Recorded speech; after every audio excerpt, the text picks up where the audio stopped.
realize your commitment comes first because it is the dream of what you're going to create. It is the stand. It is your feelings. It's all of the things on the inner world. I shall. I will. And then from there, human beings are congruent. And what congruency means is that things line up. If you think about a river and you're going down the river in a little boat, and the river has its own dimensions, its own nature, it is the river, and you don't have any control over the river. But what you do have control over is how you're going to stand in the boat going down the river.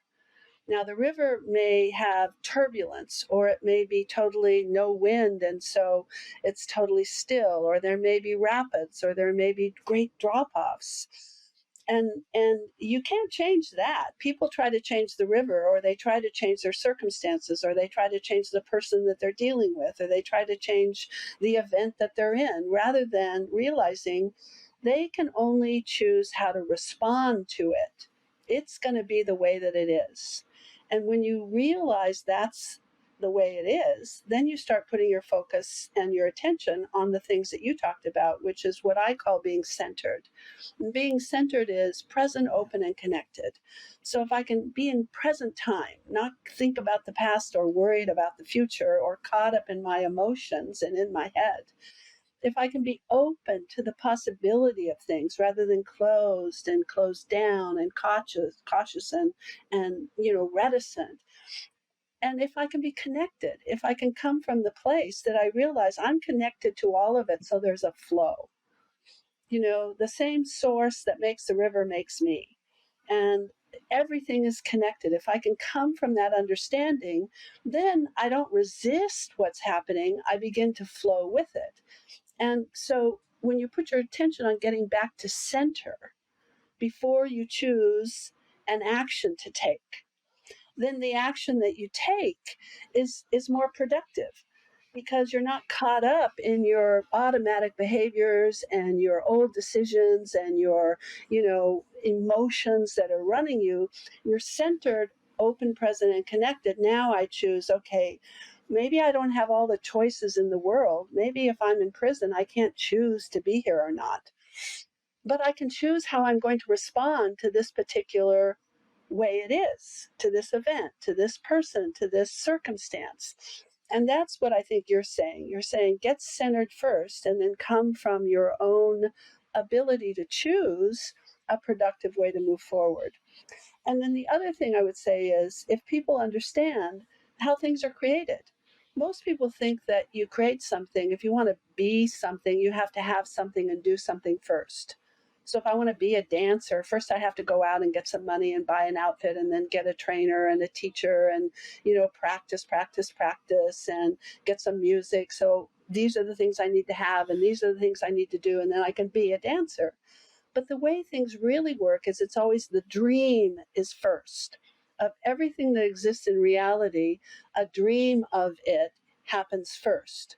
It has to exist on the inner world before it can exist in the outer world. So if you understand that, then you realize your commitment comes first because it is the dream of what you're going to create. It is the stand. It is your feelings. It's all of the things on the inner world. I shall. I will.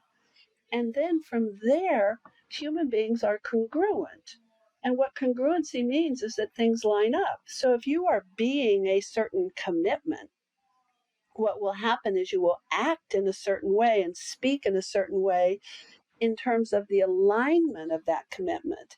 And if everything is lined up the way you're being and what you're doing, you will automatically have whatever you created as a dream. The only variable is time. So if you understand how things come into existence, then of course you say, okay, I'm going to get committed first rather than trying to go around and figure out what I need in terms of circumstances. And then if you can have the metaphor of the river and just be clear, it's just get yourself straightened up in the boat. Don't worry about the river. You can't change the river. But, then you'll be in this flow. And in the flow, it's like surfing. You Mm. know, sometimes waves are high and sometimes waves are low, but you don't have time when you're surfing to make it wrong or right or complain about it or cry about it. You got to hold on to the surfboard and get to the shore. So you got to stay present time. And if you go under, you just come back up. You don't say, "Oh, I'm so unhappy I didn't make it." No, you need to be where you are when you're there and go with the flow. And I think that that river analogy kind of allows you to do that. Oh my gosh. That was so great, Marcia. What an awesome analogy. The river analogy is fantastic. I really love that explanation a ton, and it reminded me we had two guests on the show, Dr. Kelly Flanagan and also David Lee, and they talked a little bit about the masculine and the feminine, where it's masculine, let's go in this direction, and the feminine, let's just really go with the flow. And using that surfing analogy that you ended with, it kind of got me thinking. It's like the shore is a masculine, we're going there directionally, and then it's that feminine. It's like, let's also be present with our surfboard in these waves, and not let's not fight what is. And I'm assuming you have some really great wisdom that is underneath that umbrella of the presence between and the dance between that masculine and feminine. It's one of the topics I love to talk about. I've asked several guests around this. Ben Bukolski was on the show, former Mr. Canada Oh, bodybuilder.